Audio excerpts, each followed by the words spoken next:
വിശുദ്ധ മത്തായി ശ്ലീഹ അറിയിച്ച സുവിശേഷം 16-ാം അധ്യായം 13 മുതൽ 19 വരെയുള്ള തിരുവചന ഭാഗം. നാം ഒരുപാട് തവണ ധ്യാനിച്ച ഒരു വചനഭാഗമാണിത്. ക്രിസ്തു ചോദിക്കുന്നു, നിങ്ങൾക്ക് ഞാൻ ആരാണെന്ന്. പത്രോസ്ലീഹ പറയുന്നുണ്ട്, നീ ജീവനുള്ള ദൈവത്തിന്റെ പുത്രനായ മിശിഹായാകുന്നുവെന്ന്. ഇതേ ചോദ്യമാണ് ദൈവം ഇത് നമ്മോട് ചോദിക്കുക. ഹൃദയത്തിന്റെ ആഴങ്ങളിലേക്ക് ഇറങ്ങിച്ചെല്ലേണ്ട ഒരു ചോദ്യം. നമ്മുടെയൊക്കെ ജീവിതത്തിൽ ക്രിസ്തു എനിക്ക് ആരാണ്?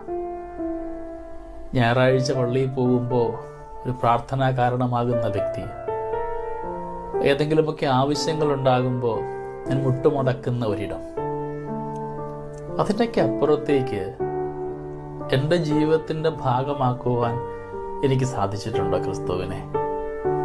നമുക്ക് പറയുന്നുണ്ട് നാം ക്രിസ്ത്യാനികളാണ്, ഭക്തരാണെന്നൊക്കെ.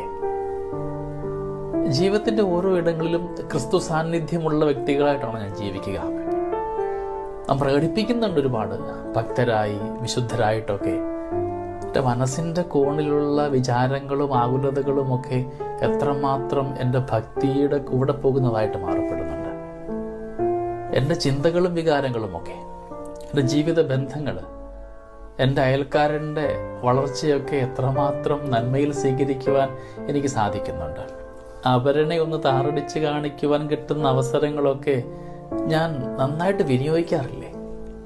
എന്നിട്ട് ഞാൻ പറയുന്നുണ്ട് ഞാൻ ഭക്തനാണെന്നും ഈശോയുടെ ഏറ്റവും പ്രിയപ്പെട്ട മകനാണെന്നും മക്കളാണെന്നും ഒക്കെ. ഒരുപക്ഷെ ഈശോ ഇന്ന് നമ്മളെ നോക്കി പരിഹസിക്കുന്നുണ്ടാവാം. കാരണം ഈശോ കാണുന്നതിൻ്റെ ഉള്ളും ഉള്ളതുമൊക്കെയാണ്. ബാഹ്യമായ പ്രകടനങ്ങൾക്കപ്പുറത്ത് ഉള്ളം കാണുന്ന ഒരു ദൈവമുണ്ട്. ആ ദൈവത്തെ സ്നേഹിക്കാനായിട്ട് പരിശ്രമിക്കാം. എന്നിട്ട് പറയണം, നീ ജീവനുള്ള ദൈവത്തിൻ്റെ പുത്രനായ ക്രിസ്തുവാണെന്നും ഞാൻ ആ ക്രിസ്തു വിശ്വസിക്കുന്നുവെന്നും ഞാൻ ക്രിസ്തുവിൻ്റെ അനുഗാമിയാണെന്നും ഒക്കെയുള്ള ഒരു ചിന്ത. സ്നേഹമുള്ളവരെ, നമുക്ക് പരിശ്രമിക്കാം. കുറവുകളൊക്കെ ഒരുപാട് ഉണ്ടായി കാണാം. എല്ലാ കുറവുകളെയൊക്കെ ഒന്ന് ഉപേക്ഷിച്ചുകൊണ്ട് നന്മയുടെ പാതയിലേക്ക് എത്തപ്പെടുവാനായിട്ട് ക്രിസ്തുവിനെ ജീവിതത്തിൻ്റെ ആധാരമാക്കി മാറ്റി സഞ്ചരിക്കുന്ന ഇടങ്ങളിലൊക്കെ ക്രിസ്തുവിന് സാക്ഷ്യമാകുവാൻ, എത്രമാത്രം സങ്കടങ്ങളും പാളിച്ചകളും വന്നാലും നമ്മളോട് പൊറുക്കുന്ന ഒരു ദൈവത്തെ പോലെ നമ്മുടെ ജീവിതം സംഭവിച്ച പാളിച്ചകളെയും അതിന് കാരണക്കാരായവരെയും ഒക്കെ ഒന്ന് പുറത്ത് ക്ഷമിച്ചുകൊണ്ട് നന്മയുടെ പാതയിലേക്ക് എത്തുവാൻ നമുക്ക് ഈ ദിനത്തെ ഒരു കാരണമാക്കി മാറ്റാം. ക്രിസ്തു ഇന്നും ജീവിക്കുന്നുണ്ട്, നിന്റെ കൂടെ ജീവിക്കാൻ ആഗ്രഹിക്കുന്നുമൊക്കെയുണ്ട്. നിന്റെ ജീവിതക്രമങ്ങളിൽ ആ ക്രിസ്തുവിന് ഇടം കൊടുത്തുകൊണ്ട് അവിടെ നന്മ സമ്മാനിക്കുവാനായിട്ട് നമുക്ക് തീരുമാനമെടുക്കാം. ഉത്തരം പറയാൻ എനിക്കും സാധ്യമാകണം. എൻ്റെ ഉള്ളിൽ ജീവിക്കുന്ന ഒരു വലിയ ശക്തിയാണ് ക്രിസ്തുവെന്ന്, എൻ്റെ മാർഗമാണെന്ന്, സത്യമാണെന്ന്, എൻ്റെ വഴിയാണെന്ന്, എൻ്റെ ജീവനാണെന്ന്. അത് പറയുമ്പോഴാണ് നീ ക്രിസ്ത്യാനിയായിട്ട് മാറുക, ക്രിസ്തുവിന് പ്രിയപ്പെട്ട വ്യക്തികളായിട്ട് മാറുക.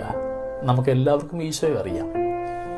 നമ്മെ അറിയുന്ന ഒരു ഈശോ ഉണ്ടാകുമ്പോഴാണ് നമ്മുടെ ജീവിതത്തിൽ അനുഗ്രഹമുണ്ടാവുക. നീ ക്രിസ്തുവിനെ അറിയുന്നുണ്ടോ എന്ന് ചോദിച്ചാൽ നമുക്ക് പറയാൻ പറ്റണം, ഞാൻ അറിയുന്നുണ്ട്. എൻ്റെ ജീവിതത്തിൻ്റെ ഓരോ ഇടങ്ങളിലും ഞാൻ തിരിച്ചറിയുന്ന ആ ക്രിസ്തുവിൻ്റെ സ്നേഹം നമുക്കെന്നും അനുഗ്രഹമായിട്ട് മാറട്ടെ. നമ്മുടെ കർത്താവ് യേശു മിശിഹായുടെ കൃപയും പിതാവായ ദൈവത്തിൻ്റെ സ്നേഹവും പരിശുദ്ധാത്മാവിൻ്റെ സഹവാസവും നമ്മുടെ കൂടെ എന്നും ഉണ്ടായിരിക്കട്ടെ, എപ്പോഴും എപ്പോഴും എന്നേക്കും. ആമേൻ.